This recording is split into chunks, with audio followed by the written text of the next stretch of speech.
ગોંડલ તાલુકાના કમઢિયાની સરકાર મામા ધવલ ભુવાજીના પોલખોલ પોલીસે ખોલી નાખી છે। જુગાર મોજ શોખનો ભાંડાફોડ થઈ ગયો છે। હવે લોકોએ જાગવાની જરૂર છે। નમસ્કાર, હું છું ભૂમિ જાની અને આપ જોઈ રહ્યા છો સત્યાર્થ મંથન। મિત્રો, જે રીતે આપણા સમાજની અંદર અંધશ્રદ્ધાને દૂર કરવા માટે સરકારે કાયદો ઘડ્યો અને એ કાયદાનો ક્યાંક ઉપયોગ પણ થવા માંડ્યો છે ગુજરાતની અંદર, પરંતુ હજુ પણ અમુક એવા તત્વો છે કે જેઓ કોઈ કૌભાંડની અંદર, કોઈ એવા કાંડની અંદર અથવા તો કોઈ એવા ક્રાઇમ સીનની અંદર જ્યારે ઝડપાય છે ત્યારે જ તેમના કહેવાતા લોકો અથવા તો જે તેમના સમર્થકો છે, શ્રદ્ધાળુઓ છે, તેમને સાચી ખબર પડતી હોય છે કે આ વ્યક્તિ એ ખરા અર્થમાં તેમની પાસે કોઈ એવું તત્વ નથી, તેમની પાસે કોઈ એવું દેવી તત્વ નથી, માત્ર ને માત્ર એ ધતિંગ કરતા હોય છે। આ વાત આજે એટલા માટે થઈ રહી છે કારણ કે આપ સૌ જાણો છો તેમ કે કમઢિયાની મામા સરકાર તરીકે ઓળખાતા ધવલ ભુવાના નામથી ઘણા બધા લોકો તેમને ઓળખી રહ્યા છે। તેમના અસંખ્ય શ્રદ્ધાળુઓ છે। ગુરુવાર અને રવિવાર આવા દિવસોની અંદર લાખોની સંખ્યામાં ત્યાં જનમેદની ઉમટતી હોય છે અને જોવાનું કામ ને આવું બધું ત્યાં થતું હોય છે। પરંતુ આજે એટલા માટે વાત થઈ રહી છે કારણ કે તે ધવલ ભુવા, જેને ઘણા બધા લોકો આસ્થાનું કેન્દ્ર માનતા હતા, એ ધવલ ભુવા જુગાર રમતા ઝડપાયા છે અને એટલા માટે આજે આ મુદ્દા પર વાત કરવા માટે વૈજ્ઞાનિક દ્રષ્ટિકોણથી જે વર્ષોથી વિજ્ઞાન જાથા સમગ્ર ગુજરાતની અંદર, ભારત વર્ષની અંદર કામ કરતી આવી છે, વિજ્ઞાન જાથાના જયંત પંડ્યા મારી સાથે છે। સાહેબ, આપનું સ્વાગત છે। નમસ્કાર સાહેબ, સીધો સવાલ આપને એ જ પૂછવો છે કે આપ વર્ષોથી વિજ્ઞાન જાથા અને અંધશ્રદ્ધા દૂર કરવા માટે સતત કાર્ય કરતા આવ્યા છો। મામાની સરકાર કમઢિયાની સરકાર તરીકે ઓળખાય છે અને એ મામા સાહેબના ભુવા છે આવી લોકોને વાત કહે છે અને એ ધવલ ભુવા આજે જુગાર રમતા ઝડપાઈ ગયા, એલસીબીએ તેને પકડી પાડ્યા છે। આ સમગ્ર મામલે આપનું શું માનવું? એક તો સમગ્ર ભારતની અંદર વિજ્ઞાન જાથા છેલ્લા 33 વર્ષથી ફિલ્ડ ઉપર કામ કરે છે। આવા અસંખ્ય ધૂતારો, હિન્દુ, મુસલમાન, ક્રિશ્ચિયન, આવા અનેક પાદરીઓને અમે પર્દાફાશ કર્યા છે અને લોકો પાસે સત્ય હકીકત મૂકી છે અને સત્યનો ઉજાગર કર્યું છે। એમાં આ ભુવાજીનો ઉમેરો થયો છે। ગોંડલ તાલુકાના કમઢિયાની સરકાર મામા ધવલ ભુવાજીના પોલખોલ પોલીસે ખોલી નાખી છે। જુગાર મોજ શોખનો ભાંડાફોડ થઈ ગયો છે। હવે લોકોએ જાગવાની જરૂર છે। આ શખ્સ સામે વિજ્ઞાન જાથામાં મૌખિક અનેક ફરિયાદો આવી હતી કે મામાના નામે લોકોને સાથે એન કેન પ્રકારની શોષણ કરે છે, શારીરિક, માનસિક, આર્થિક બરબાદી આપે છે, પરંતુ ફરિયાદ કરવા કોઈ તૈયાર નહોતું। આવા લેભાગુ હોય છે, એની ફોજ પણ મોટી હોય છે, માથા ભારે તત્વો હોય છે, સામાન્ય પીડિત વ્યક્તિ ફરિયાદ કરવા પણ આગળ આવતા નથી, એવા અનેક કિસ્સાઓ જોયા છે। આ ભુવાજી લોધિકા તાલુકાના રાવકી સીમની અંદર જુગાર રમતા 7 શખ્સો સામાનો એક શખ્સ આ પોતે પણ ભુવાજી ઝડપાઈ ગયેલ છે। એલસીબી આવી અને દબોચી લે છે, ત્યાં સુધી એની શક્તિઓ ક્યાં ગાયબ થઈ ગઈ? કહેવાથી પોતાની જાણકારી, પોતે બીજાના ભવિષ્ય જોતા હતા પણ પોતાનું ભવિષ્ય પારખી ન શકનાર આ શખ્સને લોકોએ હવે ઓળખવો પડશે અને સાવધાની રાખવી પડશે। વિજ્ઞાન જાથા બહુ સ્પષ્ટપણે કહે છે ધવલ ભુવાજીનો ભાંડાફોડ, એને પોલખોલ, એનું પોત પણ બહાર આવી ગયું છે કે મોજ શોખની અંદર આરોટતો આ શખ્સ લોકોને લૂંટતો તો લૂંટારૂ સાબિત થયો છે અને પોતા પાસે એક પણ પ્રકારની શક્તિ નથી તેવી પણ સાબિત થઈ ગયું। વિજ્ઞાન જાથા વર્ષોથી કામ કરે છે। અમારો દેવી દેવતા ઈશ્વર અલ્લાહ કોઈ સામે કદી પણ વિરોધ નથી, પણ એના નામે અને એનો ઉપયોગ કરી લોકોની જે શોષણ કરે છે, લોકોને લૂંટે છે, તેના સામે જરૂર અમારો વિરોધ છે। અને આજે વિજ્ઞાન જાથા એ પણ ઝંપલાયું છે, હજી વિશેષ માહિતી પણ લઈ લે છે। પોતાની યુટ્યુબ ચેનલ ઉપર પોતે મોટો ભગવાન તરીકે પૂજાવાનો શોખીન હતો, પણ જુગારમાં જ ઝડપાઈ જતા આજે લોકો સામે આવતા પણ ડર અનુભવે છે।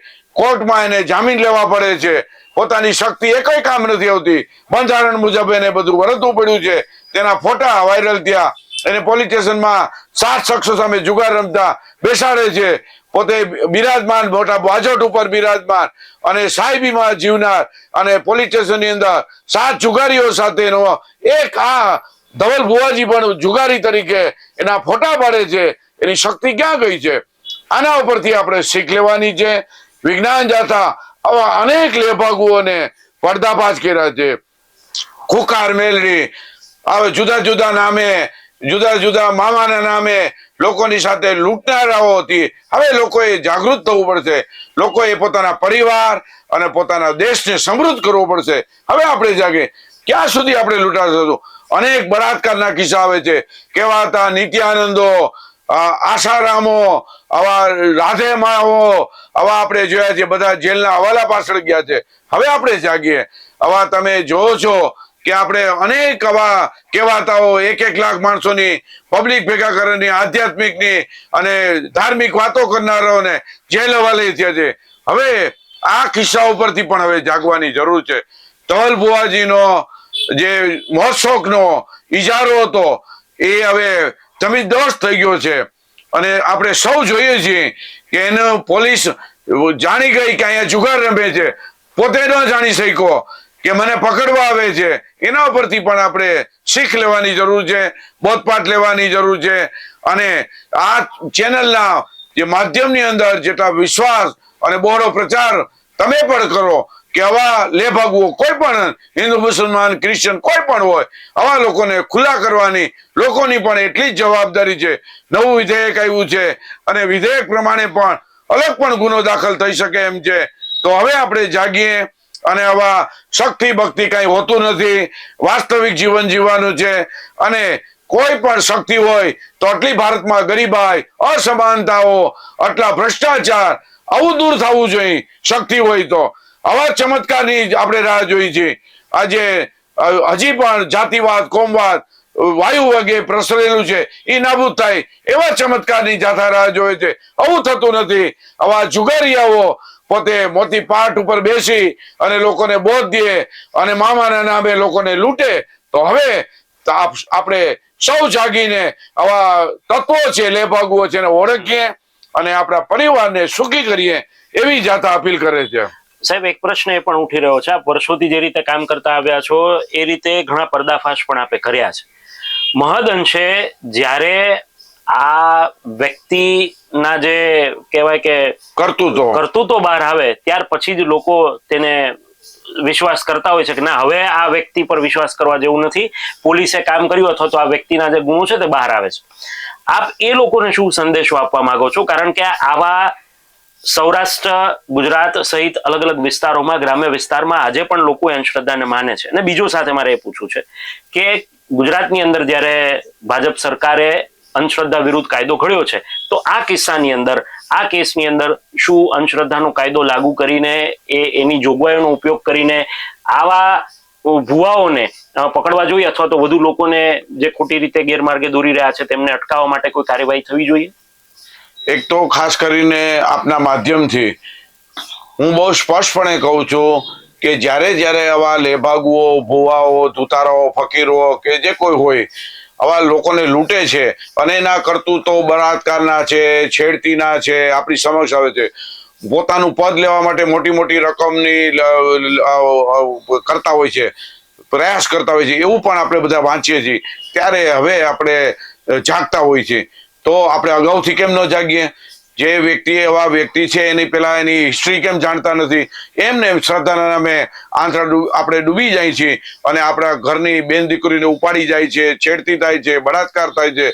ત્યારે આપણે જાગીએ. એના કરતા સ્વયં જાગૃતિ કેળવીએ તેવી પણ લોકોને અપીલ કરી છે. આ કિસ્સાની અંદર પણ નવા વિધેયક પ્રમાણે ગુનો દાખલ કોઈ પણ વ્યક્તિ કરી શકે. પીડિત વ્યક્તિ હજી પણ આગળ આવે તો એના સામે કોઈ પણ ગુજરાતના પોલીસ સ્ટેશનની અંદર પોલીસ ફરિયાદ લેવા તૈયાર જ હોય છે. અમારો અનુભવ છે. તમે જો તમારે અમારી મદદ જોતી હોય તો અમે પણ તમને મદદ કરશું. અને આ ભુવાથી તમે કોઈ પણ શારીરિક, માનસિક, આર્થિક જો તમે શોષણમાં ભોગ બન્યા હો તો જરૂર ફરિયાદ કરવા આગળ આવો. કોઈ પણ વ્યક્તિને આ ભુવાથી માનસિક ઈજા થઈ હોય તો માનસિક ઇન્જરીનો પણ ગુનો દાખલ થાય છે. પણ લોકોએ આગળ આવવું પડશે. ત્યારે જ આવા લેભાગુઓ નાબૂદ થશે. આપણા સૌની જવાબદારી છે. આપણો નાગરિક ધર્મ બજાવવાની જરૂર છે. બંધારણ પ્રમાણે તમે ચાલો તો પણ તમે આવા લેભાગુઓને સબક મળે છે.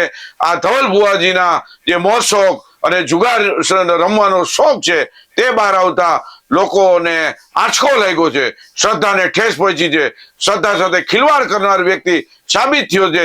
ત્યારે હવે જાગીએ અને એવા કોઈ પણ વ્યક્તિ હોય, કોઈ પણ ધર્મનો હોય, એને ઉઘાડો પાડવાની એટલી નૈતિક જવાબદારી લોકોની પણ છે. અને નાગરિક ધર્મ બજાવો આ ચેનલના માધ્યમથી લોકોને જાગૃત કરવાનું જે કામ કરે છે એને જાથા બિરદાવે છે.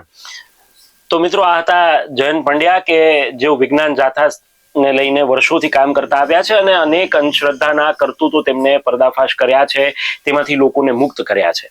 અંતે વાત એટલી જ કહેવી છે કે આપણા શાસ્ત્રોની અંદર, આપણા વૈદિક મંત્રોની અંદર આપણા ધર્મને લઈને જે પણ કહેવાયું છે તે સચોટ છે. આપણા ઋષિ મુનિઓ જે કહી ગયા, જે જપ અને તપનો જે મહિમા કહી ગયા, એ ચોક્કસથી સાર્થક પુરવાર થયો છે. આવા ભુવા અને અલગ અલગ લોકોમાં વિશ્વાસ કરવા કરતા હું ચોક્કસથી એવું આપને અનુરોધ કરવા માંગીશ કે સાયન્ટિફિક વેમાં, આધ્યાત્મિક વેમાં જે પણ કહેવાયું છે, શાસ્ત્રોમાં લખાયું છે, એ મંત્રોચ્ચાર હોય, તેના જપ હોય, તપ હોય, એ બધું જ સાર્થક છે.